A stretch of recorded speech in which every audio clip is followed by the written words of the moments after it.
Hi folks, Roland Martin here. Today's fishing destination is my favorite lake, Lake Okeechobee. I'm going to show you a few things about the shad spawn and a few other patterns as well. Hey, but I feel good. I'll tell you why I feel good. Number one, I feel physically good because with the current virus, I've lost a little weight, I've exercised more, I got my resistance up, and I'm healthy. That's the first thing. The second thing, I got a brand new boat. Look at this boat. It's a brand new Z21 Nitro, and it has all sorts of features. And the third thing is, hey, my television show's back on track. We have another contract for this next year, and it's really rocking and rolling.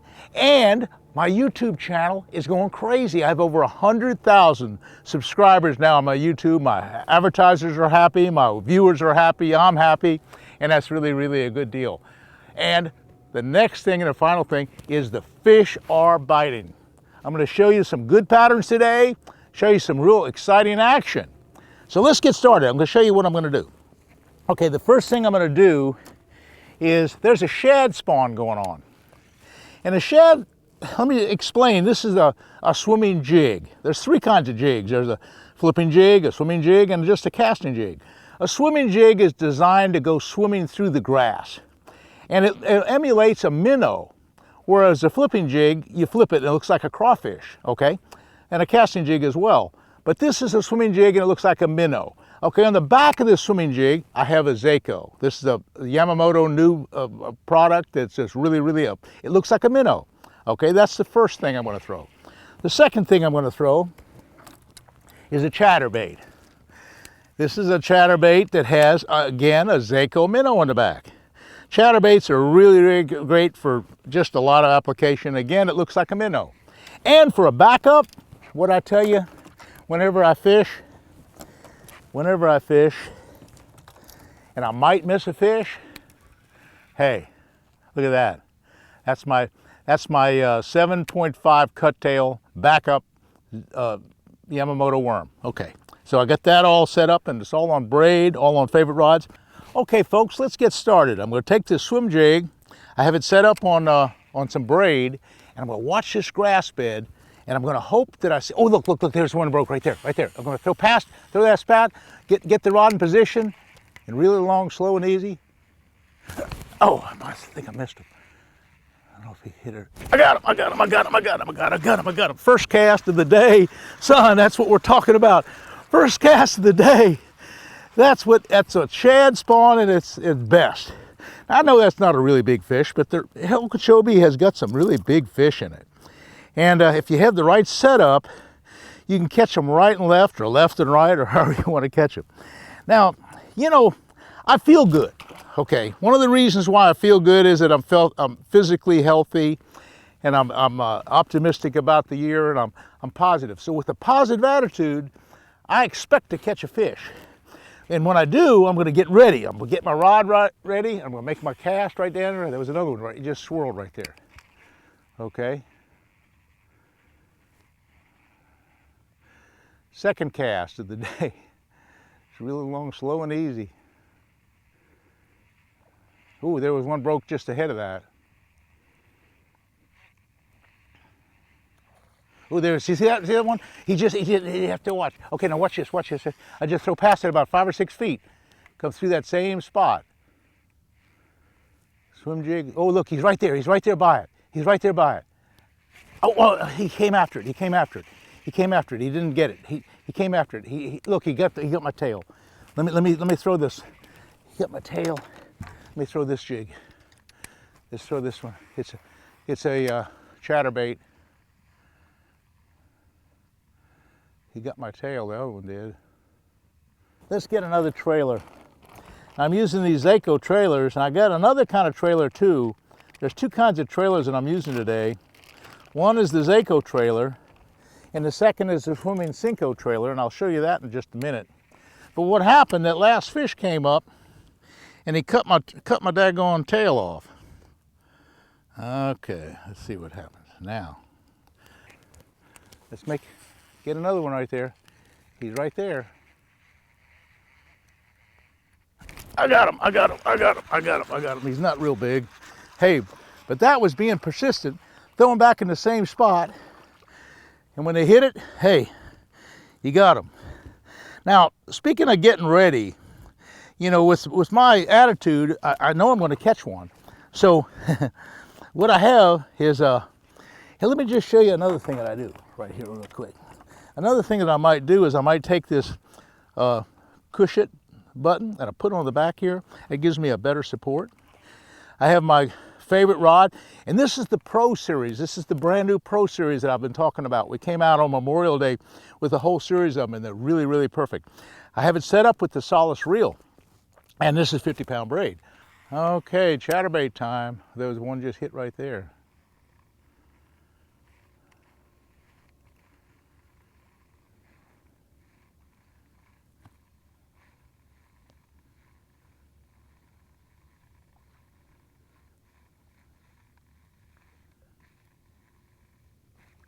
I got one right here, right by us.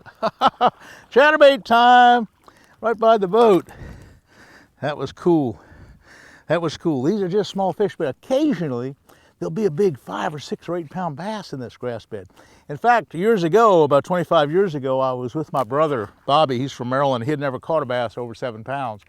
And we came out here and I took a shiner, a big golden shiner, and I dropped the shiner in on a big float by one of these grass beds, and bam, he caught a 9-pounder. Woo! See, you got to be really observant. Another thing you want to watch for during the shad spawn or any kind of a bird diving, the seagulls, and right there is where one just bit just a minute ago.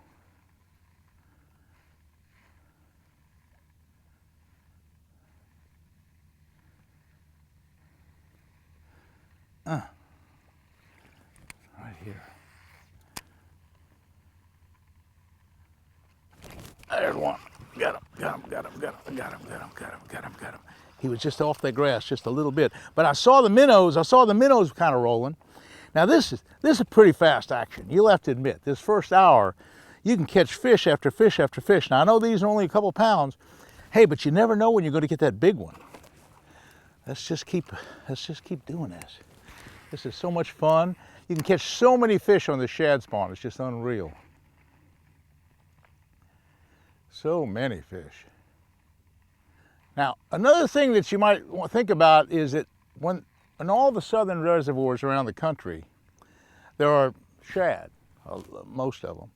And so during the spring, like May and June, and it's June right now here on Okeechobee, the shad will often spawn. What's the best time is when you throw your lure, your swim jig, or your chatterbait or whatever it is, and the shad are following it. When you come up to the top, when you come up to the boat, you'll actually see the little shad following the lure that you're throwing. When that happens, you're gonna really have a good time. Oh man, I just lost a good one. Another one hit two different fish on the same cast, and I lost both of them. Oh man.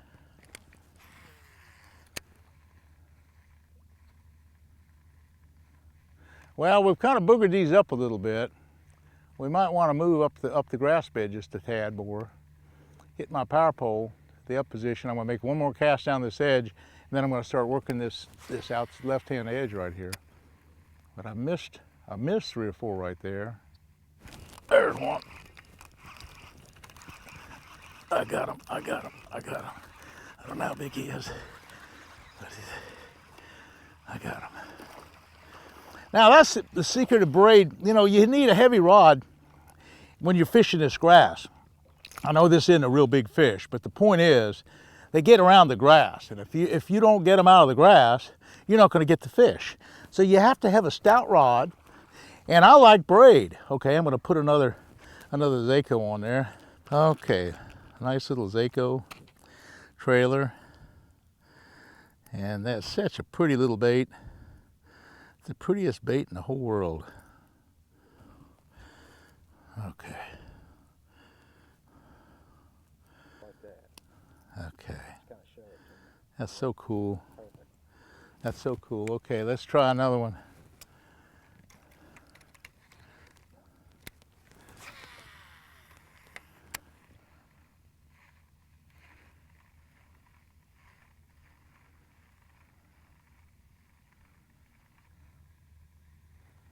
Okay.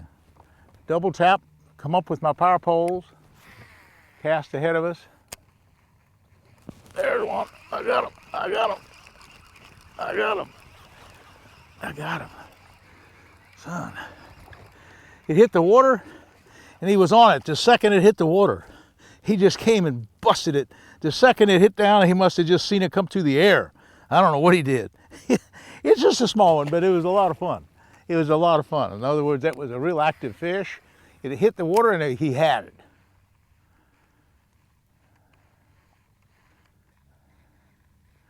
I'm gonna try that swim jig again. The swim jig was working good. It was working as good as the oh, there's another one broke right up there. Let's see if we can't get a swim jig bite. But you know, these jigs, whether it's a vibrating jig or a swim jig, look like a minnow.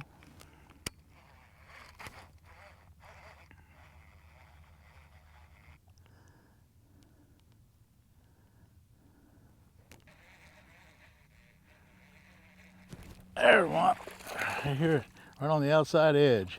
Hit right at the boat. That's how much line I had out. Just about a foot or so of line. He hit right on the edge of this grass right there. And sometimes they'll hit real short like that.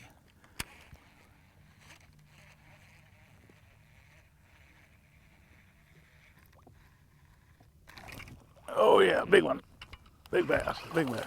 Pretty big bass, pretty big bass. Pretty big bass, yes sir.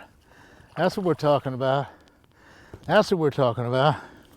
I saw him make that swirl right on the edge of the grass. Hey, that was the deal. He's not real big, but he's pretty good size. He ate it. He ate it down, son. He ate that jig. I just threw it to the point. And he made a big swirl right on the point. Almost time to leave. You know, the problem with this grass pattern, it's good the first hour or so. And once it gets to be about 9 o'clock, which is right about, it's 9 o'clock right now, it gets a little tough. Now, you can still catch a few fish, you know, and maybe even at 10 o'clock. The other day I caught a 4-pounder at 10 o'clock out here. But that was kind of an unusual thing. I've had a couple 4-pounders to hit today, but I didn't get them. I've lost the 2 biggest ones I had to bite. I thought I did. But anyway, I've had a stellar day. But you know, there's a lot of other opportunities here. I'm gonna make 1 or 2 more casts, and then I'm gonna maybe take a big topwater plug. It's a little bit overcast right now. Take a big topwater plug and start throwing around some bluegill beds and some of the other grass beds, say up on what they call the observation shoal. There've been some big old 5 and 6 and 7 pound bass roaming the shoal, and maybe they'll hit a topwater. So that's one of the things that I'm going to try to do. It's nice and calm. Maybe I can catch a big fish. Well, this is the last cast if I don't catch one. I'm going to throw right to that little slot. If I don't catch one right here, I'm going to pack it up and go on down to the next place. Okay.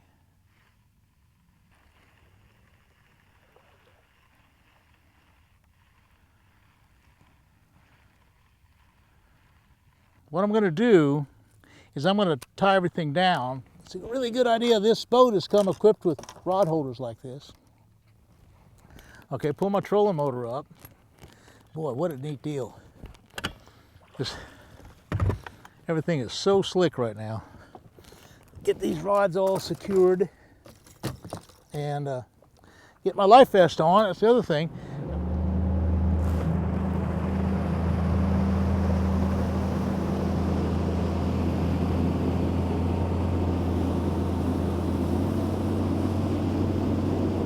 I think I'm going to try it right along here.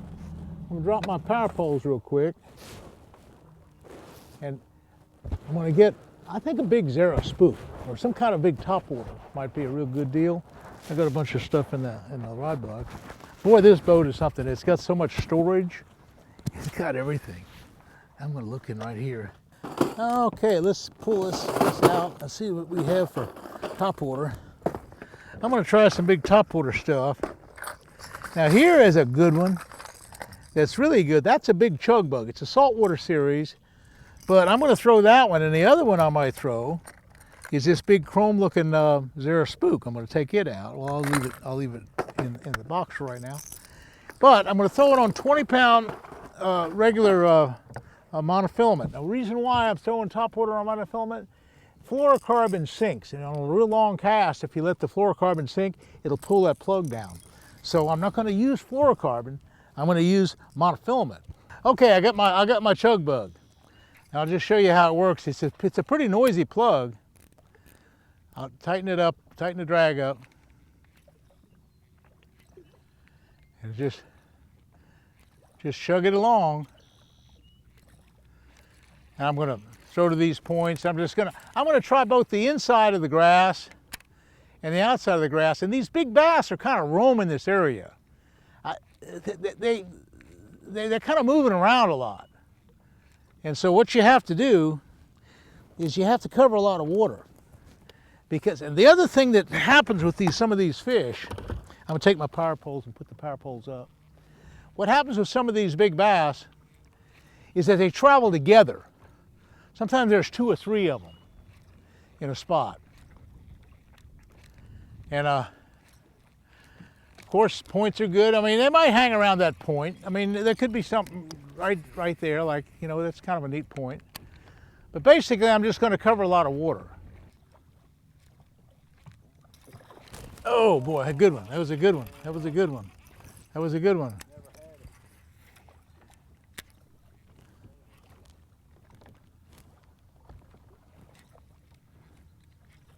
Hey, Tyler. Now, Tyler's a fisherman. He's my cameraman. Tyler, how big was that fish? It was over 5 pounds. He was over 5 pounds. Tyler said it was over 5 pounds. He fishes this lake all the time.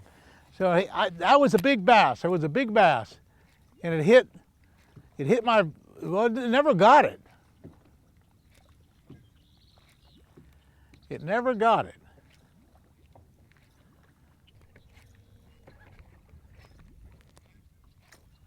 There's one.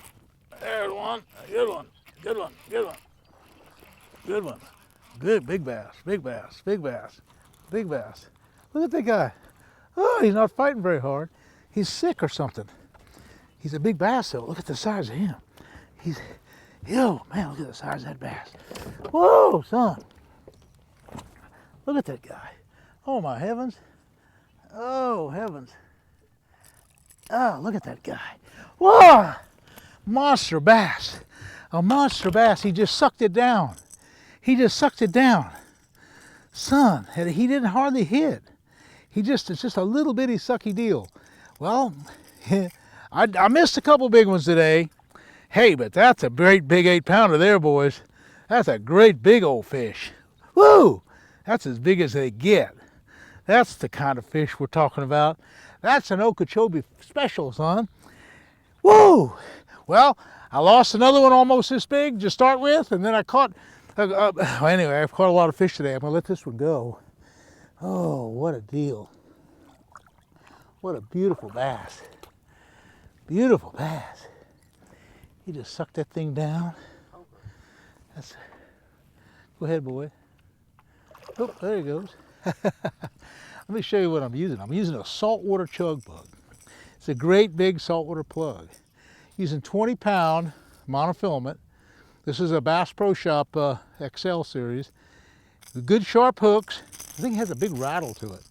And I'm using one of these big Emperor series rods, my favorite. This one here is the 7-1.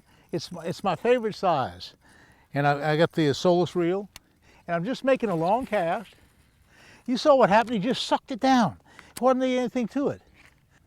Oh man, hey, look at that, look at that. Oh man, we just had a bolt of lightning come down. You know, I am scared to death of lightning. And here on Lake Okeechobee, there's been a lot of problems with lightning. In fact, my grandfather was killed by lightning, and because of it, I got a terrific phobia against lightning. So I'm gonna get back to the launch ramp. So thanks again for watching, and we'll see you again next week.